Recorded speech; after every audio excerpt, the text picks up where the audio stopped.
Wel, ga i'ch croesawu chi yma ata ni heno. Mae'n dda iawn gweld bob un ohonoch chi, ac yn enwedig panelwyr, da ni yn hynod ddiolchgar i chi am roi'ch amser i ni heno yma. Fel y gwyddoch chi, darlith ar yr archif wleidyddol sydd yn arfer cael ei chynnal yr adeg yma yn flynyddol. Ac Paul O'Leary oedd fod i ddarlithu yn eleni ar Iwerddon a Lloyd George. Ac mae'r ddarlith yna wedi i gohirio am flwyddyn. Felly dyma brofiad newydd i ni mewn gwirionedd, cynnal seiat wleidyddol. A da ni yn diolch i'r 4 ohonoch chi ac yn edrych ymlaen yn fawr iawn at yr hyn sydd gynnach chi ddeud heno.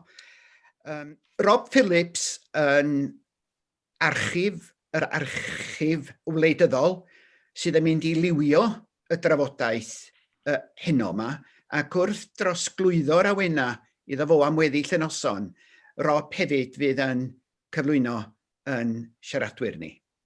Rob. Diolch yn fawr, Peder. Diolch i chi gyd, a diolch yn fawr am ddod i'r sesiwn heno. Mae gyda ni panel hynod diddorol sydd yn mynd i drafod y cwestiynau ti wedi gosod ger bron heno. Mae gyda fi nifer o cwestiynau wedi paratoi y sgwrs, ond wrth gwrs byddwn ni yn croesawu unrhyw sylwadau, unrhyw cwestiynau sydd gyda chi yn y gynulleidfa. Falle bydd rhaid i chi yn ymwybodol o'r archif wleidyddol. Mae'r archif Gymreig yn rhaglen o fewn y Llyfr Genedlaethol sydd wedi rhedeg ers dechrau'r 80au, a rôl yr archif wleidyddol yw casglu a hyrwyddo mynediad i bob math o ddogfennau ac archifau sydd yn gweud stori gwleidyddiaeth Cymru, boed yn archifau neu yn deunydd sgrin y sain neu deunydd print ac ati. A rhan o'n rôl ni fel archif wleidyddol yw hyrwyddo y casgliadau a hefyd i hyrwyddo trafodaeth a hefyd denu bobl mewn i ddefnyddio ac i feddwl am archif wleidyddol a beth yn gweud am ein hanes ni. Felly, byddwn ni'n mynd i ofyn i'r panelwyr i gyflwyno eu hunain. Fi'n credu bydden nhw'n llawer gwell yn cyflwyno eu hunain na fi. Felly, fi'n mynd i ofyn nhw gyd jyst i ddweud 2 byr i gyflwyno eu hunain, a wedyn newn ni ymlaen gyda'r trafodaeth. Felly, allai ofyn i chi yn gyntaf, Liz, jyst i gyflwyno eich hunain. Diolch yn fawr iawn, Rob. Wy'n troi y maic ymlaen ac i ffwr, achos yn anffodus dwi yn Llundain, a mae yna sŵn mawr tu allan, felly so oes na bang, dwi ddim yn ymwedig o bryderus amdano fo, dwi lawr am wasanaeth syl y cofio, wrth gwrs. Diolch yn fawr iawn am y gwahoddiad i siarad am y pwnc fa, achos dwi'n meddwl be da ni'n dewis i gyfnodi yn deud cyfrolau amdano ni ac am yn hoes ni. Ac falle byddwn ni'r dyfodol yn enwedig yn yr oes digidol, lle mae yr hyn sydd yna i'w gyfnodi yn ddiben draw. Mae'n her i ni dewis y dethol yn neud yn siŵr bod y lleisiau amrywiol yn cael eu cyfnodi ac yn cael eu clywed. Diolch yn fawr iawn am y gwahoddiad. Diolch, Liz. Richard, newch chi gyflwyno chi ran y tapit? Ie, sut mae bawb? Richard Wyn Jones di enw i. Dwi'n rhyw fath o ysgolhaig ym Mhrifysgol Caerdydd yn cyfarwyddo canolfan Llywodraethiant Cymru sydd yn ganolfan ymchwil i fewn i wleidyddiaeth a cyfraith a polisi cyhoeddus ac economi wleidyddol Cymru. Ac dwi newydd orffan llyfr, wedi gorffan darllen y problemi heddiw llyfr dwi'n y teitl Englishness, The Political Force Transforming Britain. Ond dwi wedi sgwennu pethau eraill sydd wedi tynnu ar ddeunydd o'r Llyfrgell Genedlaethol gan gynnwys stwff ar hanes y Blaid Lafur, a perthynas Blaid Lafur y datganoli, a hefyd cyfrol ar Blaid Cymru. Mae 2 gyfrol ar Blaid Cymru, mae'n un arall angen cael ei gorffan hefyd. Felly dwi'n cyfrif fy hun yn ffodus iawn o gael defnyddio'r deunydd sydd ar gael yn y Llyfrgell Genedlaethol. Diolch yn fawr, Richard. Carwyn, fydwch chi fodlon ti gweud gair? Iawn, os o dda bawb, Carwyn Jones yn ar un adeg o'n i'n brif weinidog, wedi dwy flynedd i ddod drosto fe. Yn ymddeol ym mis Mawrth o'r Senedd ar ôl 2 flynedd ar hugain, ac yn edrych mlaen i wneud pethau newydd. Wi yn athro yn y gyfraith yn Aberystwyth. Newydd ddechrau fanna, so nôl felly i'r lle nes i astudio, os taw astudio oedd y gair, pan o'n i'n ond pleser mawr i fod gyda chi gyd heno. Fawr a Elliw. Ie, Elliw Gwawr, dwi gohebydd seneddol San Steffan BBC Cymru. Dwi ddim wedi bod o gwmpas ers rhyw flwyddyn, achos dwi wedi cael plentyn arall, felly dwi'n gwybod os yna wbeth i digwydd tra ni wedi bod ffwrdd, ond byddai'n ôl di llun. Just fel mae lockdown yn dechrau yma yn Lloegr, felly fydd hynna'n ddiddorol, mae rai fi ddeud. A just fel mae Brexit yn ailgydio hefyd, so digon i drafod. Yn siŵr o fod, a falle bydd rhai'r pethau yna yn codi yn y trafodaeth heno. Felly, jyst i atgoffa chi, os chi ar diddordeb i holi cwestiwn neu godi pwynt ar gyfer trafod, rhowch yn y Q&A ar ddwyl ar y sgrin, a byddai'n gallu gweld a cyflwyno fe i'r panel. Felly, ewn ni am cwestiwn weddol rhwydd ar y dechrau, cwestiwn neis i setio ni mewn. Os gyda chi hoff eitem dych chi wedi dod ar draws mewn archif, neu hoff eitem yn ymwybodol yna fe mewn archif o unrhyw fath? Llai na i ofyn i Elliw yn gyntaf, sy'n iawn. Yep. Wel, dwi ddim wedi bod yn tyrchu yn yr archif genedlaethol yng Nghymru, dwi wedi bod yn tyrchu drwy'r archif genedlaethol yn Cyw yn rhin fy swydd, ac yn flynyddoedd yn cael mynd trwy papurau cabinet Llywodraeth Prydain wrth nhw gael eu cyhoeddi ar ôl 30 mlynedd. A mae yna wastad stwff diddorol yn hynny, ac un blwyddyn ges i'r pleser o weld yr trafodaethau cabinet ynglyn â ympryd Gwynfor Evans oedd yn ddiddorol iawn, a cymaint oedd hwnna wedi effeithio ar eu penderfyniad nhw wrth gwrs i ganiatáu sianel Gymraeg S4C i Gymru.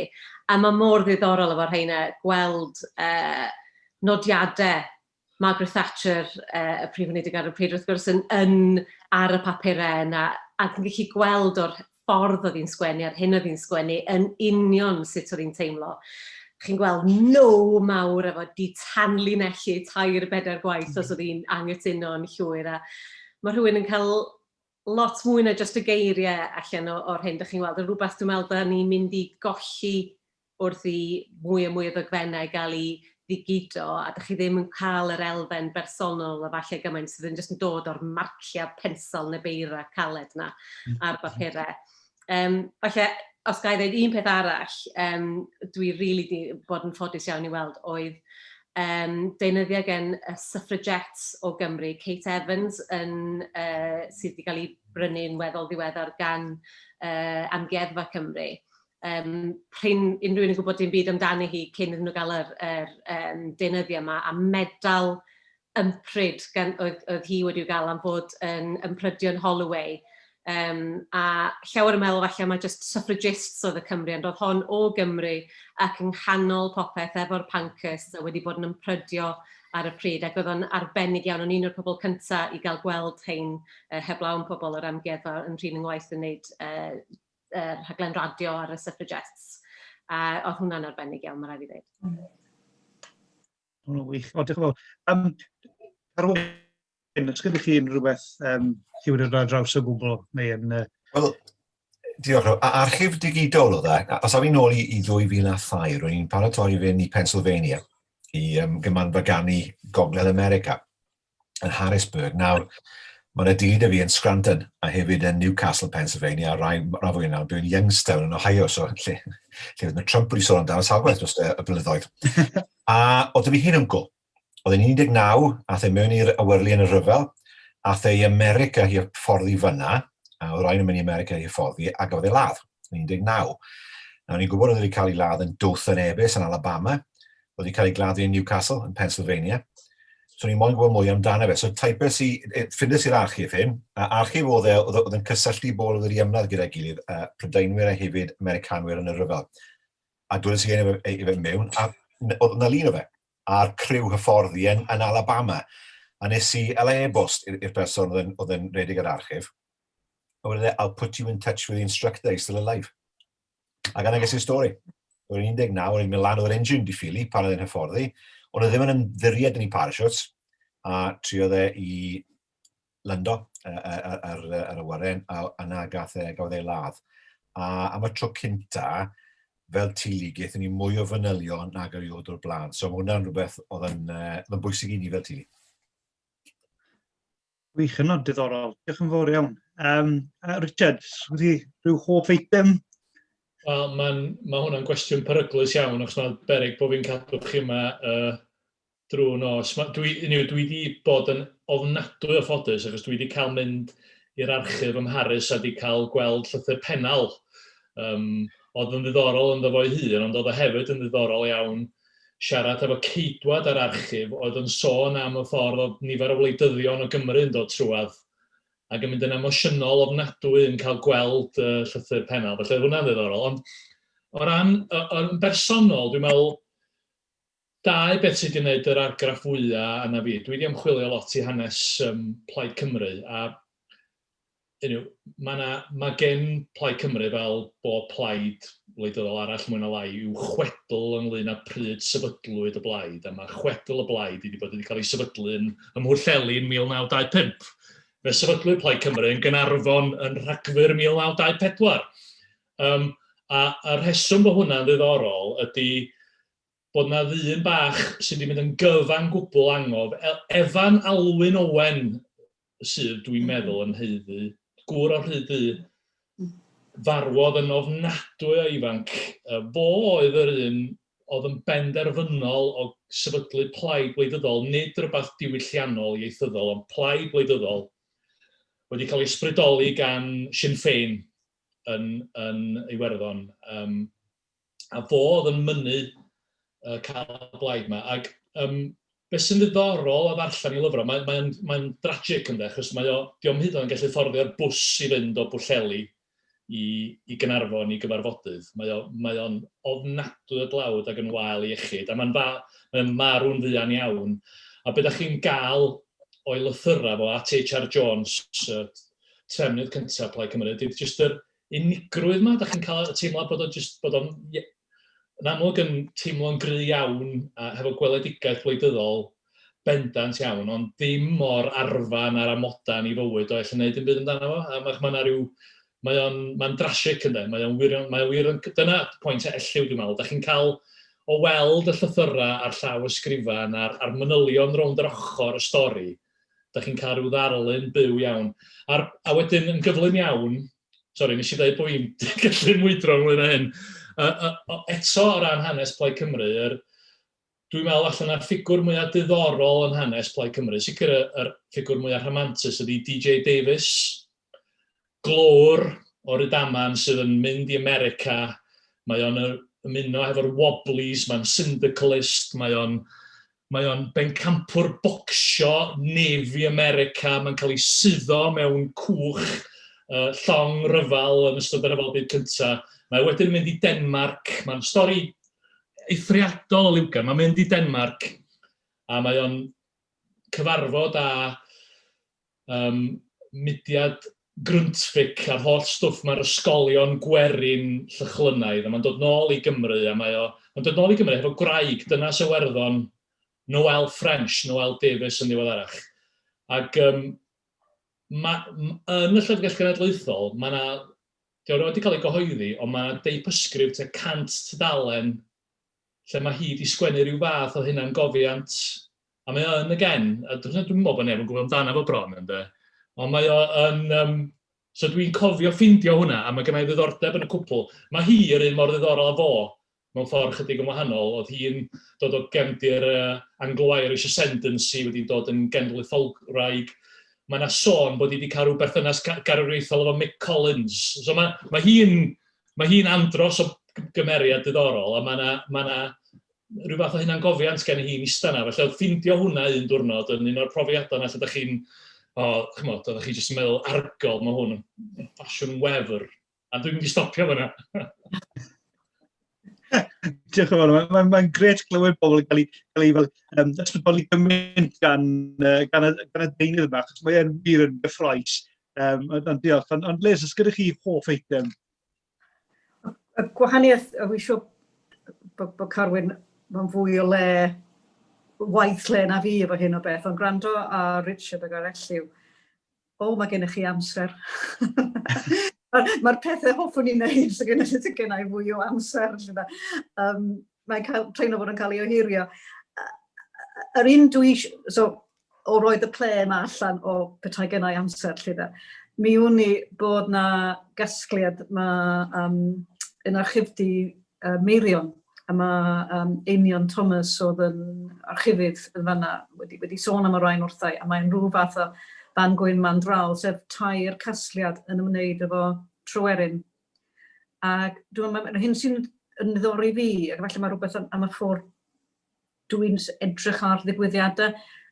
Wrth gwrs, mae Tryweryn ddigwyddiad mor bwysig, a mae'r casgliad yma gyda'r hyn dath o Gorfforaeth Lerpwl o'r Pwyllgor Amddiffyn ac o Cyngor Sir Feirionnydd.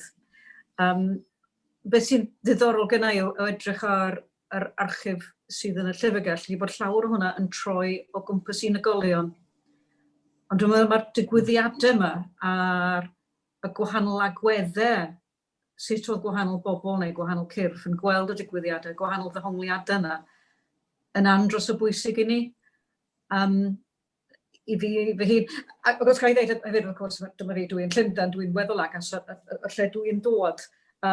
Tydi hanes Cymru, mae gen i rhyw deimlad, mi ddechreuais i wybod am hanes Cymru pan o'n i'n 19 oed, am dipyn o gyfnod, so ni'n dweud mod i'n gwybod mwy am hanes Iwerddon ac o'n i'n gwybod am hanes Cymru. Felly mae yn rhyw broses o ddarganfod gynnau sydd yn ychydig bach o get out of jail card i feddwl, os ydych chi'n dweud rhywbeth rhaid, dwi'n gwybod amdano fo, dyna pam, felly de. Ond dwi'n meddwl mae'r digwyddiadau yna, yr hyn sy'n sbarduno bobl, mi fydd streic y glôwyr yr un fath, ynde. Mae'r digwyddiadau yma, yr gwahanol agweddau, falle bod hwnna'n rhywbeth bwysig iawn bod ni'n sicrhau yn casgliadau ni. Nid jyst bod ni'n casglu pethau at bwrpas academaidd, ond beth sy'n sbarduno bobl, beth sydd o ddiddordeb i bobl, bod gennym ni job o waith i wneud yn siŵr bod yr hyn dyn ni'n casglu yn gwneud hynny yn ogystal. A mae hynny'n bwynt pwysig iawn. Mae un cwestiwn wedi dod mewn, actually, yn holi am beth yna, y fath o bethau ni'n casglu. Mae dau gwestiwn yn dod mewn. A falle am yr un cyntaf, sef i holi, meddwl am y ffordd ni'n symud ymlaen. Cwestiwn gan yn gweud, ond nid dyddiadu'r manwl gwleidyddol yw'r dogfen orau o safbwynt haneswyr. Ydych chi'n cytuno dyna, neu ydych chi'n meddwl falle bod yna beth eraill sydd yn fwy bwysig, neu fwy diddorol? Mae'r dyddiaduron gwleidyddol yn sicr i fi yn hynod ddiddorol. Os ydych chi'n cael cip tu ôl y llen o'r beth sydd wedi digwydd, sydd rhoi syniad gwell i ni o'r trafodaethau yna yn digwydd mewn stafelloedd, oedden ni ddim yn gwybod amdano ar y pryd. Ond maen nhw'n un ochrog, yn dydyn. Dwi'n just barn un person ydyn nhw. Dwi'n chi'n gwybod, chi ddarllen 2 neu 3 cofnod o un digwyddiad, a mae gen bobl fan gwahanol ac cof gwahanol o sut mae pethau wedi digwydd. Maen nhw'n ddiddorol iawn a maen nhw'n bwysig iawn, ond dwi'n meddwl mae cofnodion swyddogol hefyd yn bwysig hefyd. Dwi'n meddwl mae nhw gyd, mae angen gweld nhw gyd mewn ffordd, cael golwg ar y ffynonellau craidd yna o dogfennau swyddogol, ond hefyd barn bersonol pobl o beth ddigwyddodd. Mae'n bwysig cael nhw gyd. Mi'n ei holi Richard nesaf yn beth sy'n achos. Fi'n credu bod ni'n eisiau glywed bobl sy'n defnyddio nhw yn wahanol os bobl sy'n creu nhw. So, holi Richard, beth chi'n meddwl am beth sy'n achos? Ie, mae yna sawl genre mae pobl sydd yn ddiddori mewn gwleidyddiaeth yn mwynhau. Un ydy'r dyddiadur ac yn arall ydy'r cofiant, ynde. A mae gen, dwi'n meddwl, Gymru Gymraeg hoffter rhyfeddol at yr hunangofiant, ynde. Mae hwnna'n rhywbeth, byddai beth yn sgwennu, achos dwi'n gallu cofio diawl o ddim byd dwi wedi wneud. Ond yn bersonol, dwi'n ffeindio syniadau gwleidyddol yn fwy diddorol. Felly, pan dwi'n mynd i archif, dwi'n licio ffeindio pamffledi neu drafts o pamffledi neu... Mae hanes, beth dwi wedi treulio lot amser yn ei wneud yn y Llyfrgell Genedlaethol ydy edrych ar datblygiad cynlluniau'r blaid lafur ar gyfer datganoli yn y diwedd y 60au, dechrau'r 70au. A chymod, i fi, mae ffeindio rhyw ddogfen bolisi anghof yn gymaint o wefr ag ydy ffeindio dyddiadur neu rhywbeth ynde. Felly, mae yna sawl ffordd drwy'r defnydd yma'n does. Ac i fi, mae syniadau a data am ddarn gyhoeddus a bethau o leia'r un mor ddiddorol a os ydy rhywun fel Liz a Carwyn yn cael amser i sgwennu dyddiadur a mae'n anodd credu bod nhw, ond os ydyn nhw, fyswn i'n darllen o, ond nid yna'r peth fysa'n fy nghyffroi fwyaf, ond dwi'n gradu'r od iawn a dwi'n derbyn hynny. Na i ofyn i Carwyn, fel rwy'n wedi sgwennu hyn yn boddiad, ond falle ddim wedi cadw dyddiadur falle. Be ydych chi'n meddwl am hwnna? Na, byth wedi cael ei dyddiadur. Pan gath yr hun yn gofyn sgrifennu, o dim dogfennau o gwbl. Cof oedd popeth, oedd rhaid, achos o'n i ddim wedi sgwennu dim i lawr. So ni'n gofyn trwyddo'r blynyddoedd a trio cofio beth o'n i wedi gwneud ym mhob blwyddyn. Un o bethau gyda hi yn gofio, dwi ddim yn moyn i fod yn rhy hir. Pan chi'n gweld magisterial a gefen llyfr, chi'n gwybod mwyn am meddwl boring. A nhw'n gwneud moyn ne, beth rhy hir. A ni'n moyn mwy naturiol. Ond mae fe'n broblem i'n credu i archifau yn y dyfodol. Mae'n wir i weid, wrth gwrs, gyda y gwaith gweithio ni llywodraeth, mae yna cofnodion sydd yn cael ei gadw, mae'n wir, ond gyda unigolion, does dim cofnodion o gwbl, does dim record ar bapur gyda fi na braidd neb arall byddwn i'n meddwl mewn gwleidyddiaeth nawr. Dwi'n fel Tony Bent, dy'r amser yn dynnu, a'n ail, nid na beth yw bywyd nawr. So fi'n credu, beth sy'n ni'n newid yn y pen draw, bydd llawer mwy o bwyslais ar sicrhau o bobl yn gallu cael tystiolaeth llafar. Achos bydd mewn ffordd, bydd llawer o tystiolaeth yn o'r blaen, ddim ne yn y dyfodol, achos ffaith mae jyst ddim yn cadw pethau, ddim yn dod i pethau ar bapur yn rhagor. A mae hwnna'n bwynt diddorol iawn, achos dyn ni wrthi yn gweithio gyda Archif Menywod Cymru yn o bryd, a maen nhw'n rhedeg arwain ar brosiect sydd yn gwneud hanes llafar gyda menywod sydd wedi bod yn aelod o'r cynulliad dros yr 20 mlynedd diwethaf. Mae'n hynod diddorol. Mae'n ffordd gwahanol mewn i'r atgofion yna. Yn wahanol iawn i dyddiadur falle. Liz, os gyda chi syniad yn beth yna? Mae'n rhywbeth allan mod i'n chydig bach yn reddfol amheus neu mod i'n nabod fy hun fel petai. Dwi'n cweit yn trystio gwleidyddion i beidio hun yn olygu. Obviously, os da chi'n reoli ar hyn, da chi'n rhoi ar cof y cyfnod, dyma ni yn llyfr i fel petai. Wel, dwi'n siŵr bod Tony Ben yn meddwl am i le mewn hanes pan oedd o'n cyfnodi be oedd o'n gwneud yr adeg hynny. O edrych ar beth o sut dyn ni'n gweithredu, sut dyn ni'n cyfathrebu yn wleidyddol heddiw yma, wrth gwrs mae gennym ni'r cyfryngau cymdeithasol. Ac mae'r rheini yn cael ei cadw yn dechnegol, mae bob dim hyd y gwyddon ni'n cael ei gadw am byth. Ac dwi'n aml, mae'r trafodaethau dweda, mae'r Twitter spats, efallai di roi o'r pethau mwyaf diddorol. Ond jyst un cwestiwn fan'na hefyd, wy'n meddwl am y ffordd dwi'n cynhyrchu dogfennau, y ffordd dwi'n cynhyrchu deunydd ysgrifenedig yn swyddogol, seneddol. Mae gyd yn eiddo, mae ar gyfrifiaduron sy'n eiddo i'r Senedd, mae'n e-bost i'n eiddo i'r Senedd.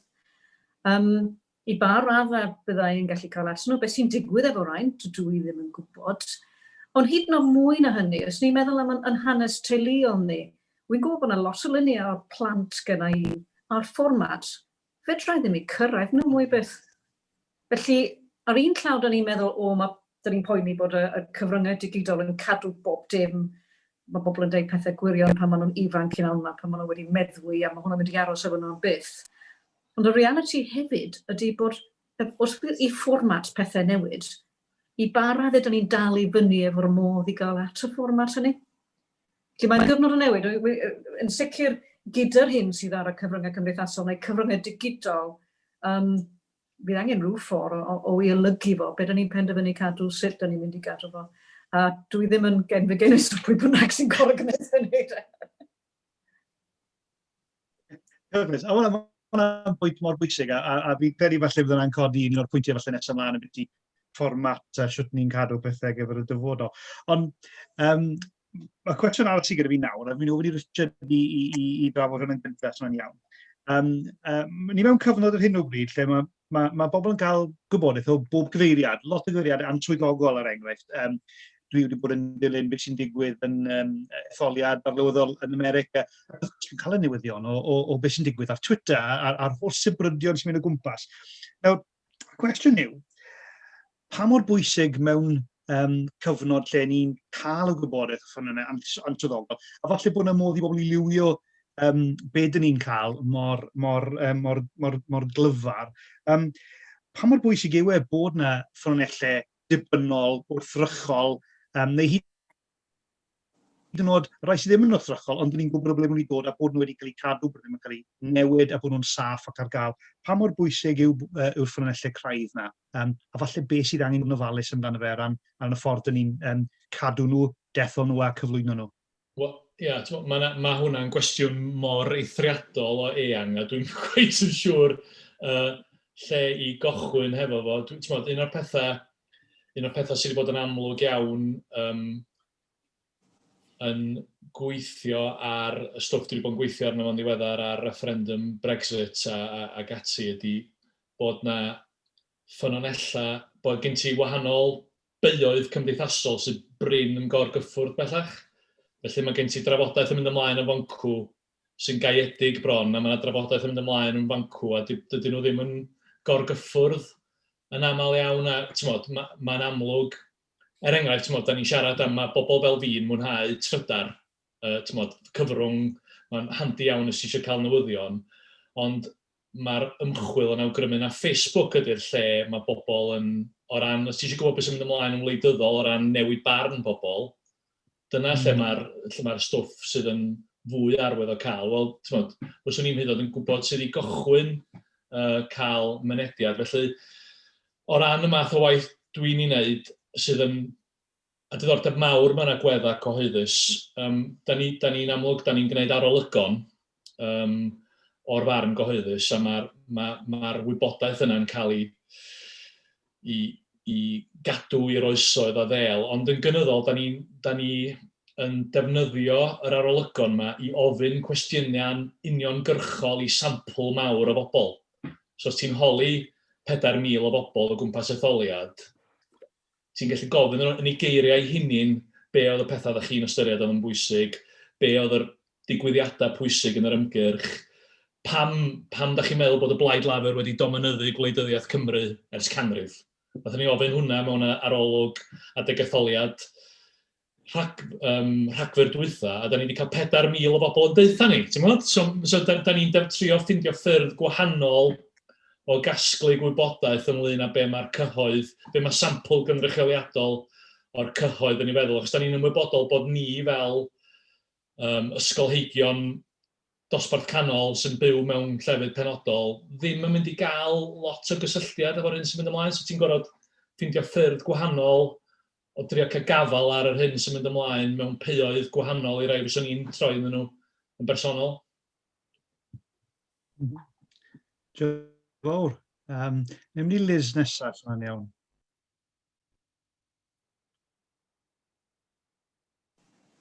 Wel, ni sôn bod yn bwysig.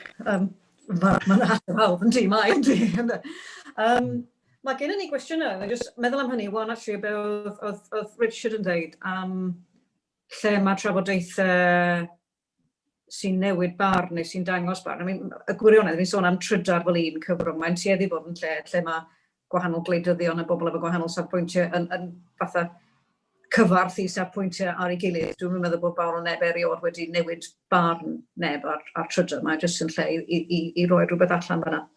Ac actually mae'na gwestiwn fan'na efo Facebook o pwy bydd pia hwnna i'r dyfodol. Mae'n gwirionedd. Dyn ni'n rhoi pethau allan fan'na. Dyn ni'n rhoi yn barn a dyn ni'n dylanwadu ar yn gilydd, a mae'r dystiolaeth bod ni'n dylanwadu ar yn gilydd yn eiddo i rywun. Dwi'n gwybod, fel mae'n bron dwi'n bawnsio cwestiwn yn ôl i chi, Rob. Dwi'n yn siŵr, os na gynlluniau am beth ydych chi'n mynd i wneud efo hwnna? Wel, mae Facebook yn gwestiwn diddorol yn rhan achos y gosodiadau sydd yn rheoli mynediad. Mae trydar yn lot rwyddach i ni ddilyd efo o ran casglu, achos mae fe'n agored. Mae Facebook, wrth gwrs, mae gymaint o settings ar lefelau arno fe sydd yn neud yna. Ac wrth gwrs, mae nid copïau o Facebook yn wedi bod ni'n goffod cymeryd copïau o iddo Mark Zuckerberg, sef yr holl delwedd, yr holl cod. Mae cadw'r deunydd yn llawn problemau. Dwi'n yn amhosibl, ond mae'n llawn problemau a heriaeth. A dyn ni ddim wedi dod rownd i hynny to. A mae'r holl drafodaeth yna'n digwydd ar y cyfrifiad cymdeithasol. A dyn ni yn y sector yn dal yn crafu pen siwt i'n neud yn siŵr, dim jyst bod ni'n cael ond siwt ni'n gallu rhoi mynediad o fe wedyn yn y pen draw. Yn gyfreithlon, sori. Mae'n gwestiwn mawr i ni. Mae'n gwestiwn mewn gwirionedd ydy, os di gwleidyddion yn mynd i hun yn olygu, sydd ddim yn annisgwyl ac yn natur dynol, a dyn ni'n arfer efo hynny, a mae haneswyr yn gwybod bod hynny'n mynd i ddigwydd, felly maen nhw'n chwilio am sawl gwahanol ffynonell. Ond os oes gennym ni un ffynonell allweddol yn eiddo i Facebook, a mae o yn bosib i moneteiddio fo, a mae'n bosib i moneteiddio edrych yn ôl dros hanes, mae'n y gwestiwn y diddorol iawn am be fydd ar gael a be fydd yn diflannu o bosib felly da. Ond mae'r ffordd da ni, yn amlwg, mae'r ffordd da ni'n trin a trafod yr hyn sy'n cael ei ystyried ac yn cael ei gyflwyno i'r dyfodol fel y gwir gyda'r holl gyfryngau newydd yma. Does gennym ni ddim y checks and balances fydda gennym ni o ran reolaeth a'r bel papur newydd yn gallu gwneud efo'r hawl i ateb yn ôl, efo contempt, y cwestiynau o gennym ni rhyw fath o drefn ar gyfer papur newydd. Dwi'n rhaid ni ddim yn bodoli ar y platfformau bellach. Felly mae'r ffordd da ni fel cymdeithas yn derbyn gwahanol farn, ond hefyd yn penderfynu yr hyn, dyma di'r gwir. Dyn ni wrthi'n bathu ar hyn o bryd, ynddo? Yn gymleth iawn. Diolch. Carwyn, os ydych chi syniadau yn byti hynny? Y problem yma gwleidyddion yn behafio mewn siwr gymryd o ffyrdd gwahanol gyda cyfryngau cymdeithasol. Fi'n nabod rai, cyn gwleidyddion rai, maen nhw just moyn ymladd trwy'r amser. Maen nhw ffili stopo. A Twitter, beth yw Twitter? Gwleidyddion yn coethau gyda'i gilydd, mwy na lai. Echo chamber yw Twitter. Dwi byth yn ateb trolls, byth. So gallwch chi ddim ateb wrth i fanna. A hefyd, dwi byth yn coethau y bol ar Twitter. Wel, nawr gan y man, pan mae'n bach sport yna. Ond fel reol, na, dwi ddim yn. Facebook rhywun peth. Ar Facebook, na gyd yw Facebook i fi, jyst rhoi manylion mas ynglyn â'r etholaeth. Dwi ddim yn gwneud dim byd arall. Mae yna Facebook cyhoeddus da fi. Mae yna Facebook private da fi. Dim ond bod fi'n nabod sy'n ar hwnna. So fi'n credu, bydd yr anodd iawn i gael unrhyw fath o flas o fel mae rhywun yn meddwl dros beth sy'n edrych mlaen ar y Gorffennol, edrych nôl, Dyfodol, edrych nôl i'r Gorffennol, bydd yn anodd yn cael blas o fel mae gwleidyddion yn meddwl wrth edrych ar gyfryngau cymdeithasol. Mae rai nhw ffili stopo hynny. Un yn America er enghraifft, ond mae rhan fwyaf o gwleidyddion, dyn nhw ddim nid fel yma nhw. Byddech chi byth yn gwybod yw marn ni ar lawer o bethau, so chi jyst yn edrych ar Twitter a Facebook. Diolch. Elliw, beth ydych chi'n meddwl am beth yna o safbwynt chi? Sy'n siŵr o fod, dwi wedi bod yn meddwl am beth yw'r syniad yma, siŵr o fod. Ie, o ran newyddiadurwyr, mae rhaid i ni sicrhau bod ni'n gallu mynd at ffynhonnell graidd be bynnag ydy'r stori, achos mae yna gymaint o sion a sifrydion ag anwireddau ar gwefannau cymdeithasol, allan ni ddim yn buried yn hynny, gweithio ffaith bod nhw'n pethau gallu ymddengus yn ddiddorol ac yn wir. Felly, mae rhaid i ni ffeindio'r ffynhonnell graidd yna. Ond dwi'n meddwl, beth sy'n ddiddorol i fi ynglyn â'r gwefannau cymdeithasol, sut da ni'n mynd i edrych yn ôl ar hyn yw, eto, efo Facebook, mewn etholiad, da ni'n cofnodi, dwi'n siŵr, yr holl hysbysebion a'r papurau etholiadol da ni gyd yn cael yn y post. Mae hyn yn cael ei cadw a'i cofnodi ar y gyfer y dyfodol. Ond beth sydd yn gynyddol bwysig mewn etholiadau rwan ydy'r hysbysebion cudd yma sydd ar Facebook. dwi ddim yn gallu gweld be mae rhywun arall, be da chi yn ei weld. Maen nhw'n gyd yn cael eu targedu mor bersonol. A oedd o'n ddiddorol iawn yn yr etholiadau sydd wedi bod rwan, bod lot o newyddiadurwyr falle ddim yn gallu gweld yr hysbysebion oedd yn targedu rhai elfennau, falle hysbysebion Brexit, achos dyn nhw ddim wedi targedu at yn math o berson ydw i. A os dyn ni'n methu gweld nhw rwan, does o ddim cofnod ohonyn nhw'n mynd i allu bod ar gyfer y dyfodol, a i bod nhw wedi bod mor bwysig falle yn siapio y math o etholiadau a pleidleisiau dyn ni'n ei gael. Felly, da chi ddim yn mynd i gael darlun cyfa, wrth gwrs, di hynna byth yn bosib, ond mae yna elfennau wastad yn mynd i fod ar goll yn y dyfodol o gyfnodau etholiadol oherwydd yr fformat sydd yn cael ei ddefnyddio gan wleidyddion. Diolch. Fy'n unig cwestiwn actually dod mewn bach mwy ysgafn, a fy'n ofyn i Liz yn gyntaf, mae wedi dod wrth y Darren yn gofyn, oes yna un peth ydych chi wedi gweld neu wedi clywed amdano, chi'n gwybod bydd byth yn cael ei cadw mewn archif, ond chi'n meddwl dyle fe? Mae'n gwestiwn da dwi'n meddwl, a dwi'n crafu mhen i'n meddwl am beth byddwn ni wedi achub sy'n wedi cael y cyfle, ond dwi'n gwybod gai byth y cyfle i achub y beth. Mae'n gwestiwn da iawn. Os gyda chi rhyw syniad? Dwi ddim eisiau rhoi pobl ar y spot, mae'n gwestiwn ddiddorol. Richard yn eisiau... Mae gen i rhywbeth gweledol sydd yn ysgym. Mae'n siŵr o fod yn rai beth felly fydden ni ddim siarad amdano oherwydd cyfraith enllib, ond fydra i siarad am hyn, sef noson y 19 o Fedi 1997, sef, wrth gwrs, y referendwm, yr ail referendwm ar ddatganoli, ac o'n i'n gohebu ar BBC Radio 4 a World Service y noson yna. O'n i'n wedi cael gwahoddiad i ymuno efo Dewi Llwyd, o'n i'n wedi cyrraedd ar entrychion dyddiau yna, o'n i dal ar yr shift wael efo Radio 4. A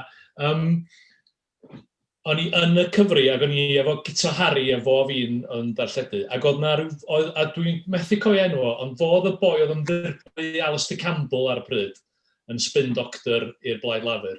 A ddari o olynu Campbell, os dwi'n cofio'n iawn, a dwi'n methu glir cofio enw.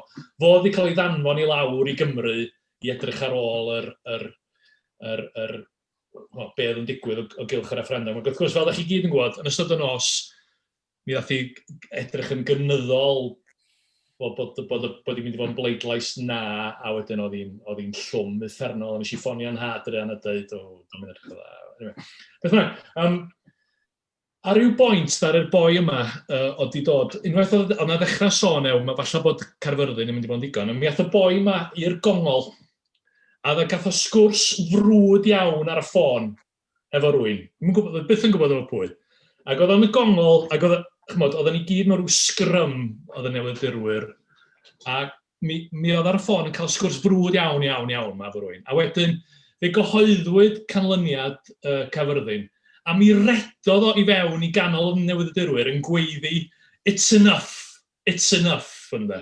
So oedd o jyst mynd rown pawb yn dweud, oedd y mwyafrif trwch blewyn yna, oedd o eisiau lladd, achos yn hawdd iawn, fysa gallu bod yn stori ynglyn â bod o ddim yn fwyafrif digonol i weithredu cam o'r fawr. Ac oedd o jyst yn gweiddi ar bawb, it's enough, ynddo.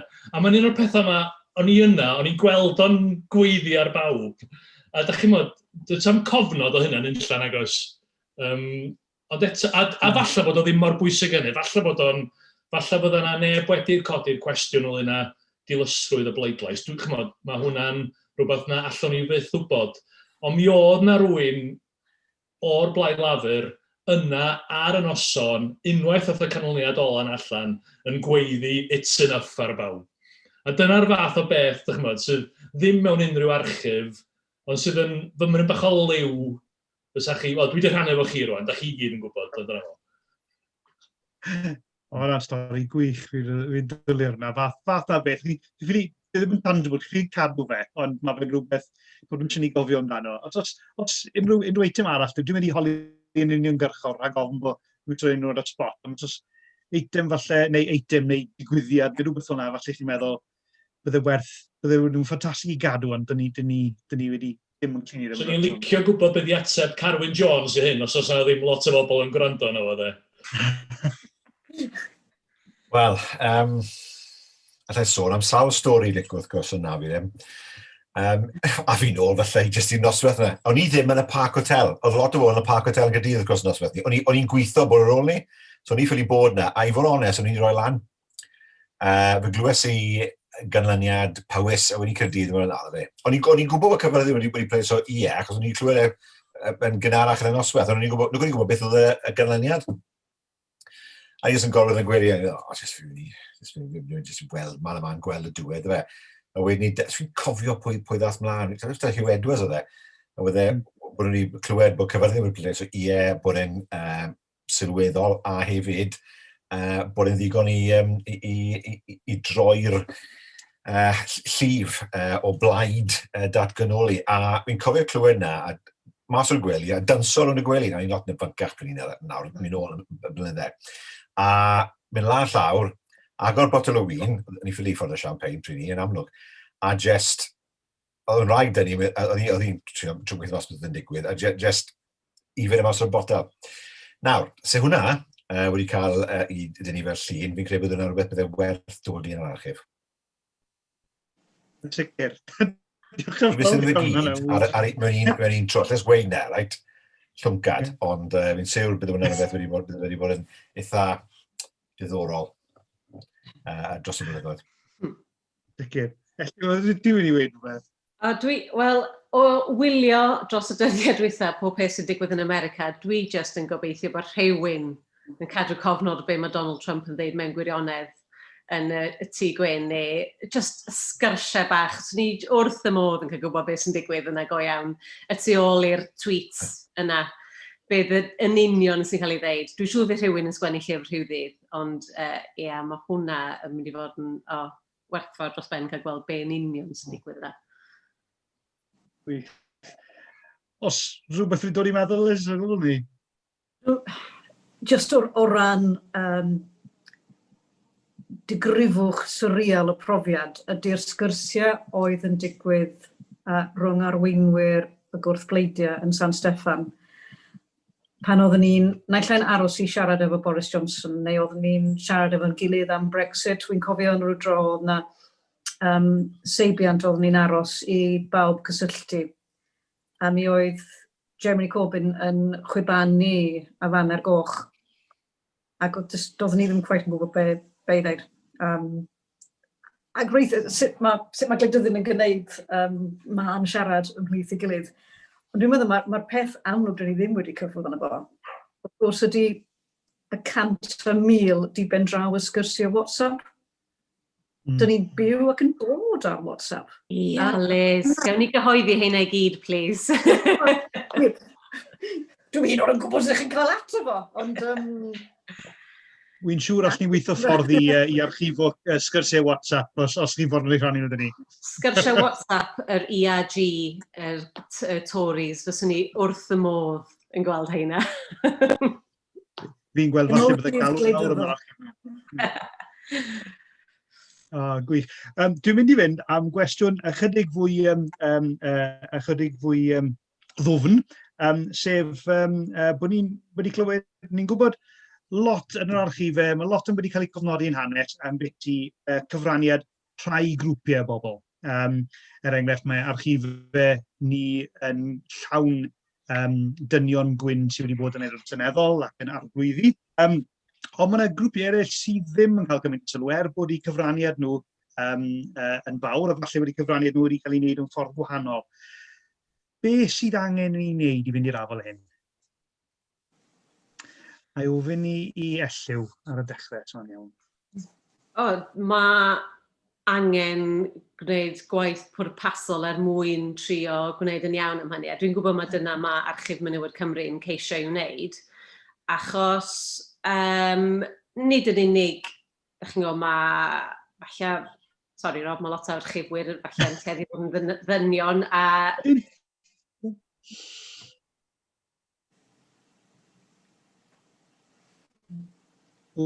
Dyn ni wedi allu ymeiliad, dwi'n meddwl. Be newn ni yn ôl mewn munud. Allai ofyn i Carwyn, ydych chi'n iawn i Allu wedi cwestiwn to, clywes ddim yn cwestiwn o'r sŵn. Yes, sorry. Ni'n gwybod bod mae cyfraniad rhai grwpiau yn cael eu cofnodi yn yr archifau. Lot o ddynion gwyn sy'n bod yn y Seneddol, mae archifau nhw ar gael i bobl i ymchwilio.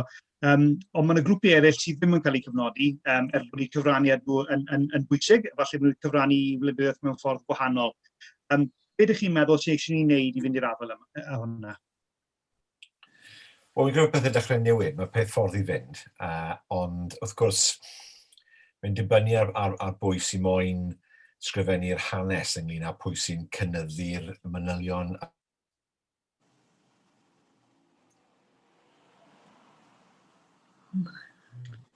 Pwy fydd yn gyflannu wrth ydyn nhw'n? Pwy ti eisiau cael gwarad o'r nesaf, Rob?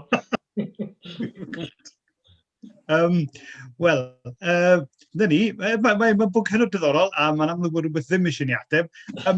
Dwi'n bod lais i gael gwrdd y cwestiwn. Mae o'n amlwg fod yn sefydliadau ni o'r diwedd yn cymryd hyn o ddifri, ond wrth gwrs mae'n heriol achos oherwydd natur grym mewn cymdeithas, mae yna lai o gofnodion i'w casglu am y grwpiau oedd yn cael eu sgwennu allan o'r stori yn y Gorffennol, ac felly mae'n anodd iawn i archifwyr ac i lyfrgellwyr i gasglu deunydd sy'n weithio ddim wedi cael ei gadw o gwbl. Felly, mae o'n ymdrech fydd wastad yn anghyflawn, a fydd ar ei ystyr wastad yn anigonol, ond mae rhywun yn gorau cychwyn wrth i draed a wneud y gorau y gall rhywun. Dwi jyst yn,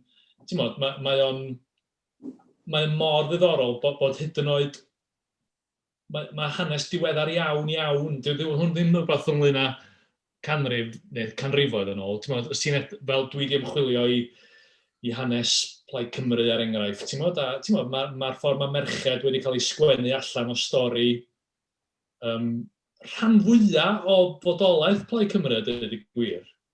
Ddim jyst y cyfnod rhwng y rhyfeloedd, ond yn bell i fewn i'r cyfnod ar ôl yr ail ryfel byd. Yn ryfeddol, mae yna ferched amlwg iawn yn hanes y mudiad yna. So jyst yn angof, yn gyfan gwbl angof. Felly, a falle bod yna fwy o obaith i gasglu rhywfaint o'r gwybodaeth yna, ond os ti'n meddwl am hynny ganrifoedd ynghynt, mae'n mynd i fod yn amherffaith yn anffodus. Diolch. Yn ni'n lesu nawr, dwi'n chi'n ôl. Oedd y Wi-Fi off yn pryd. Dwi'n siŵr be wedodd Richard Van cytuno, mae yna gymaint sydd ar goll oherwydd nad yw cyfnodion menywod wedi cael eu cadw. A da ni ddim yn sôn am yn hanesyddol fan hyn, da ni'n sôn am yn ddiweddar. Os ydych chi'n meddwl am dechrau cyfnod y cynulliad, roedd gen ni hanes pobl fatha Carwyn a Rhodri Morgan a Ali Michael, pobl fel yna. Ond be amdan y menywod eraill sydd wedi bod yn holl bwysig yn hynna? Ydych chi'n gwybod Chydwina Hart, Jane Hetz, Joslyn Davies, Elin Jones, mae hanesio nhw'r un mor bwysig. Falle dyn nhw ddim yn clochda'r cweit mor uchel ar dynion amdani gwaith, ond mae rôl nhw hefyd yr un mor hanfodol ac yn bwysig bod yn cael ei gofnodi. Ac os dyn nhw ddim yn fodlon sgwennu fo lawr a cadw cyfnodion eu hunain, mae o fyny i eraill sicrhau bod yn hyd yn oed os ydio, fel chi'n neud, mae'r Archif Menywod Cymru'n gwneud cofnodion llafar. Os mae hwnna ydy'r ffordd yn neud yna, mae o'n bwysig gwneud hynny hefyd, achos fel arall, da ni ddim yn cael cofnod cyflawn, a mae menywod yn mynd i gael ddim, os ydy cofnod menywod ddim yna yn y dyfodol, byddwn ni'n edrych nôl ac yn meddwl, ble oedd y menywod, be oedd ydyn nhw'n wneud, ac unwaith eto, falle yn gweld nid yma y lle i fenywod, os oes gennych chi ddim llais yna, nes ddim yn cael gyfnodi, wel, da ni'n atgyfnerthu falle ar syniad yma o nid lle i fenywod ydy gwleidyddiaeth a byd cyhoeddus. Diolch. Carwyn, os ydych chi syniad yn Yn ôl nawr, sori, mae'n dric nech, ydw e, pan chi'n siarad mwy mas i feddwl am ateb. Mae'n y stori am arweinydd glywir yng Nghymru, oedd e wastad yn gwneud cyfweliad lawr y lein. A bydde rwy'n yn eistedd yn y studio yng Nghaerdydd, a bydde rhywle arall, a so rwy'n gofyn cwestiwn fe ddim yn hoffi, dde jyst yn gweud yn byd. Rwy'n gallu gwneud cwestiwn. Ond, wy'n credu, un o'r problem sydd wedi gyda ni os y blynyddau yw, mae dueddiad ynglyn â haneswyr yng Nghymru, mae dueddiad wedi bod yn ysgrifennu am bobl fel nhw. So felly haneswyr llafur neu haneswyr oedd yn edrych ar y cymuned nhw'n dod o, bach iawn o sôn oedd am bobl yn dod o ardaloedd lleiafrifol ethnig er enghraifft. So felly dwi ddim yn credu ni wedi gallu sicrhau bod ni'n clywed pob llais yn hanes Cymru. Mae hwnna'n newid nawr, mae'n newid a mae'n wir i weid am fenywod hefyd. Os oedd pobl yn sgwennu rhywbeth ynglyn â hanes cymdeithasol a hanes y mudiad llafur yng Nghymru, ar ddinon, oedd y pwyslais mwy na lai trwy'r amser tan yn weddol o ddiweddar. A fi'n credu, mae hwnna wedi cael dylanwad ar y pethau sydd yn yr archif. Achos mae bobl yn tueddu cadw beth mae nhw'n credu sy'n bwysig ynglyn â safbwynt hanesyddol nhw. Na mae hwnna'n gryfder i gael bobl a safbwynt y gwahanol ynglyn â sgwennu hanes, wrth gwrs. Ond dwi'n credu wedi cael yn hanesyddol yn Nghymru, mae'n ddylanwad wedi bod yn lle mae bobl wedi meddwl, wel, dwi'n beth sy'n digwydd y lle neu Gaerdydd yn yr hyn teg efo. Dwi'n ddim rili yn rhan o'r Gymru ni'n nabod, so felly dwi ddim ni gadw yn y fath o archif ynglyn â'r gymuned na. Diolch beth, mae'n dechrau newid. Just ychwanegu, just un pwynt at hynna, achos un o'r pethau sydd yn haro i fel rhywbeth sydd... Yn amlwg mae yna bethau lle mae yna, er enghraifft, mae llyfr bach darlywyddi ar y gymuned hoyw yng Nghymru, a'r hanes profiad hoyw yng Nghymru, yn lyfr bach ffantastig. Mae yna stwff da yn dechrau'n ddangos, ond wedyn mae yna bethau, mae yna bobl yn trio wneud gwaith yn trio adfer hanes y rei atiliol yng Nghaerdydd ag ati. Felly, ond mae yna bethau sydd dal yn gyfan gwbl anffasiynol. Er enghraifft, y traddodiad Cymreig brenhinol Prydeinig, er enghraifft, ti'n modd? Pwy sy'n sgwennu am hwnna ynde, ti'n modd? Mae o'n ran ofnadwy o bwysig o hanes Cymru, lleiafrif, cydwadwyr Cymreig yn lleiafrif pwysig iawn, does y bron ddim byd neu cylch nhw, felly ti'n modd, mae hwn yn broses diddiwedd yn dydi, ti'n modd? A mae yna rhai lleiafrifoedd sydd dal yn tu hwnt i gael ei ystyried a'i cymryd o ddifri. Felly, ti'n modd, mae'n broses diddiwedd, dyna beth dwi'n drio dweud. Diolch yn siarad. Wyddys iawn i Liz. O'r sgwrs dyn ni'n cael wan, dyn ni'n cydnabod bod grym ar unrhyw adeg yn cadw'r hyn sy'n bwysig i'r bobl rymus ar yr adeg hynny. Ond, wrth gwrs, mae yna ddehongli a bellach, o'n i'n meddwl am yr Ymddiriedolaeth Genedlaethol a Plas Penrhyn ym Mangor a'r gwaith mae Manon Steffan Ross wedi gwneud i ail ddehongli. Felly, be da ni'n neud ydy ychwanegu at yr hanes, lle oedd yna un agwedd wedi cael ei anwybyddu yn gyfan gwbl. A fedrwn ni ddim ail creu pethau sydd ddim yn bodoli, ond mi fedrwn ni ddehongli mae fel hyn, hyd yn oed oedd yr archif yn cael ei gasglu yn yr 80au, be gafodd i ddewis y dethol yr adeg hynny, heb sôn am be oedd yn bodoli i ddod i fewn i'r archif. A bod ni'n ymdrechu wedyn achos mae'r modelau rôl na sy'n bodoli, os medrwn ni ffindio nhw, neu os medrwn ni ffindio cofnod o lais oedd yn perthyn i ferched, bobl o leafrifoedd ethnig, lleisiau eraill yma, brenhinwyr Gymraeg, lleisiau eraill yma. Mae gennym ni ddyletswydd i lenwi panthiau os liciwch chi hanes. Neu fel arall, yr hyn dyn ni'n neud ydy ail creu yr un ddelwedd o rym i'r dyfodol. Yn ydy'r challenge i chi efo'r archif. Ac mae rhaid i cyfaddau fel ag y mai, dwi'n gweld yr archif yn hunan gynhaliol yn tueddu i cynhyrchu'r un fath o bethau. Na, mae hwnna'n bwynt teg iawn. Diolch yn fawr yna. Dwi'n mynd i drio gwasgu 2 gwestiwn arall mewn bod amser yn bryn. Mae 2 gwestiwn diddorol eitha byr os gallwn ni. Ond edrych ymlaen, mae un gwestiwn wedi dod mewn. Pa fudiadau gwleidyddol falle sy'n eitha anghysbys ar hyn o bryd, dylen ni fod yn cymeryd sylw ohonyn nhw ar gyfer archifyddion a haneswyr y dyfodol. A dwi'n mynd i ofyn i Carwyn yn gyntaf, os mae'n un iawn. Ti'n meddwl am rhyfediadau sydd yn... Mudiadau falle, a beth sy'n weddol yn newydd. Wel, dwi ddim falle yn gefnogol hollol o'r mudiad hyn, ond beth ni'n gweud Yes Cymru. Os mae'n mynd i dod o ddim mewn amser eitha byr, a mae tro cynta mae yna fudiad yna sydd ddim yn hollol yn glwm o Fflaid Cymru. Ddim yn hollol. Mae yna rai aelodau o'r Blaid Lafur sydd yn aelodau o Yes Cymru. Wedi siarad mewn digwyddiad gyda Yes Cymru yn yr Eisteddfod. A jyst i dweud y marn ni, dwi ddim yn o blaid y bynnag, dwi'n o blaid status quo chwaith. Ond mae hwnna yn rhywbeth sydd wedi tyfu yn gyflym iawn, a mae cefnogaeth i annibyniaeth wedi tyfu yn hefyd, lleiafrif wrth gwrs, wedi tyfu yn gyflym hefyd. So fi'n credu, mae'r ffenomenon yn rhywbeth i gadw llygad yno nawr ac hefyd yn y blynyddoedd i ddod. Mae'n diddorol, diolch yn fawr. Lliw, chi'n meddwl am rhywun dylwn ni fod yn cadw lygad arno?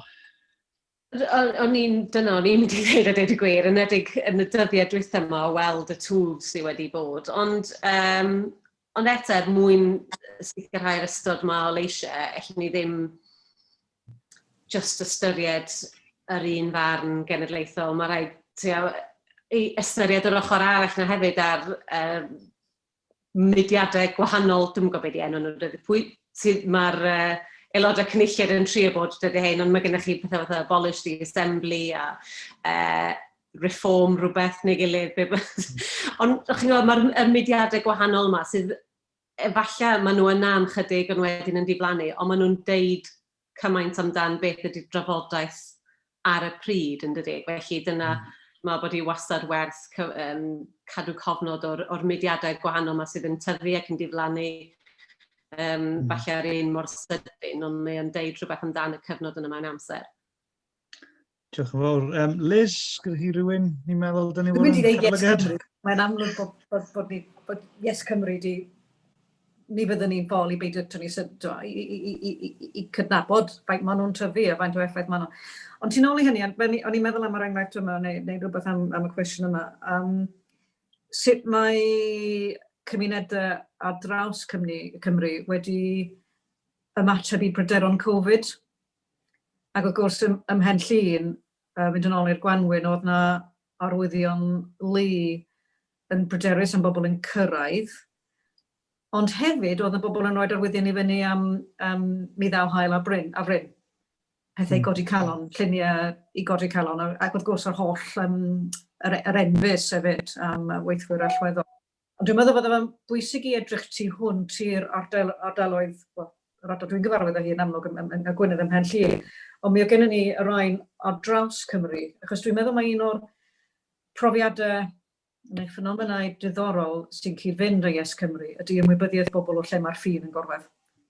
Mae hwnna wedi digwydd eleni yma i'n sgil Covid, a mae ymwybyddiaeth bobl doedd ddim rili, doedd i bywyd nhw ddim yn dod i gyffwrdd gyda rhywbeth oedden nhw'n meddwl bod Senedd Cymru yn dylanwadu arno nhw, ond rwan mai, a mae hwnna'n newid. Diolch. Richard? Wel, dwi'n meddwl, swn i'n ychwanegu, yn amlwg mae Yes Cymru yn ddiddorol tu hwnt. Dwi'n meddwl bod yr ochr arall y darlun, y grwpiodd Elliw yn cyfeirio ato fo. Nes i redeg heibio Mark, nes i fynd i redeg cyn y cyfarfod, nes i weld Mark Reckless yn mynd am dro.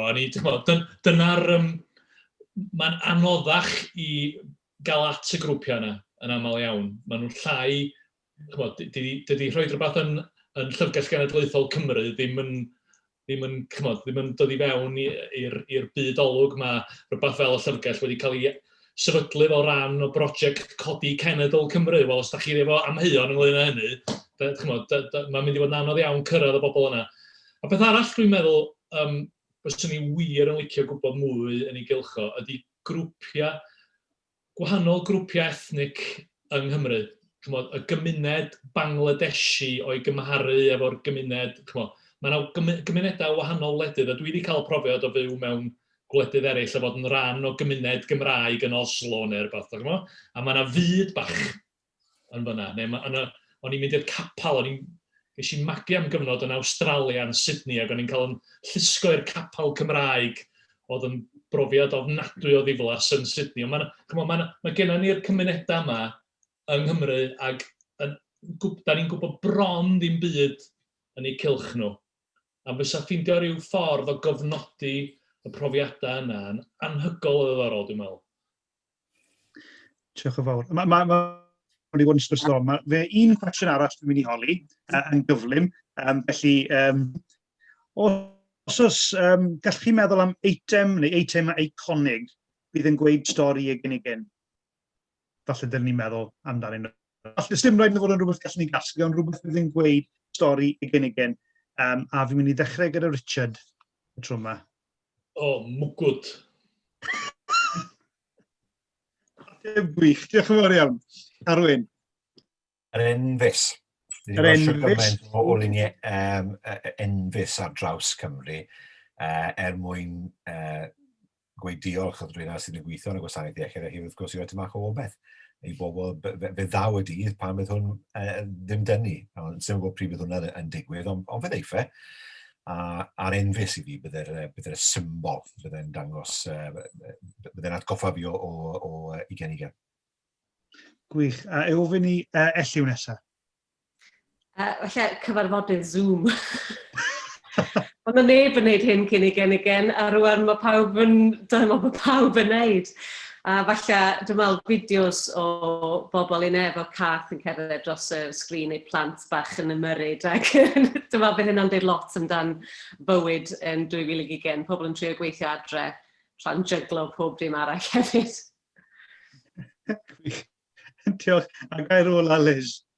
Wel, eitem iconig, oherwydd y weithred sy'n neud efo hi, wrth gwrs, ydy waw gofiwch Tryweryn. Achos nid just y waw, ond y ffaith i bod hi'n cael ailbeintio, a'r ailbeintio sy'n cyfri mwy na'r wal ei hun, dwi'n meddwl. Fawr iawn. Mae'n wedi bod yn sgwrs hynod diddorol. Allai jyst gweud yn bersonol, diolch yn fawr iawn o'n gymryd rhan. Handwn nôl i Pedr nawr i orffen y sesiwn, ond fi wir wedi mwynhau, wedi bod yn hynod diddorol gwrando ar y trafodaeth yma. Ie, wel, gaina ategu geiriau Rob hefyd, a diolch o galon i chi. Sgyrsia difyr a sgyrsia hynod gartrefol. Yr unig beth sydd o'i le heno, dim bod ni ddim yn gallu rhannu panad o de yr yngno ni, felly, ond ar wahân i hynny, mae hi wedi bod yn noson hynod o ddifyr. A un peth sydd wedi'n rhawo fi heno, gai orffan yr ynodyn yma, brawddeg ddari Carwyn ddeud gyna, bod hi'n gwbl hanfodol yn bod ni'n clywed pob llais. A dwi'n credu mai dyna'n blaenoriaeth ni fel Llyfrgell Genedlaethol yn ystod y blynyddoedd nesaf yma. Ydy yn bod ni yn casglu bob llais ac yn clywed bob llais o'r holl gymunedau sydd gyda ni yng Nghymru dyddiau yma, yn bod ni fel sefydliad yn cynrychioli pawb. A'n bod ni fel corff cyhoeddus yn mynd ar Llyfrgell Genedlaethol allan i'r cymunedau amrywiol sydd gyda ni yng Nghymru, a bod bob un yn ein cymdeithas ni yn manteisio ar gyfoeth y casgliadau sydd gyda ni yn Aberystwyth. Da ni wedi bod yn rhy ddibynnol o lawer, dwi'n credu, ar ddisgwyl i bobl ddod ata ni fel sefydliad, yn hytrach na bod ni yn mynd allan at y bobl. Ac yn sicr, dyna'n blaenoriaeth ni. Dwi'n credu, mae genna i argyhoeddiad, bod diwylliant, bod gwybodaeth yn medru cyfoethogi bywyd unigolion a newid bywyd unigolion.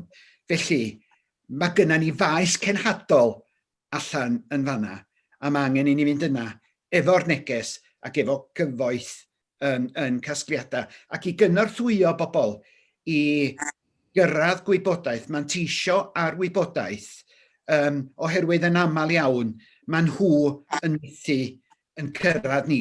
Felly mae'n ddyletswydd yna ni i'w cyrraedd nhw. Diolch o galon, nid yn unig i'r panelwyr, ond i'r gynulleidfa hefyd, mae'r llyfrgell yn gwerthfawrogi eich cyfeillgarwch chi a'ch cymorth chi. Ac wrth i ni wynebu dyfodol a'n sicr fel sefydliad, mae'ch cefnogaeth chi a'ch cyfeillgarwch chi yn bwysicach nag erioed o'r blaen.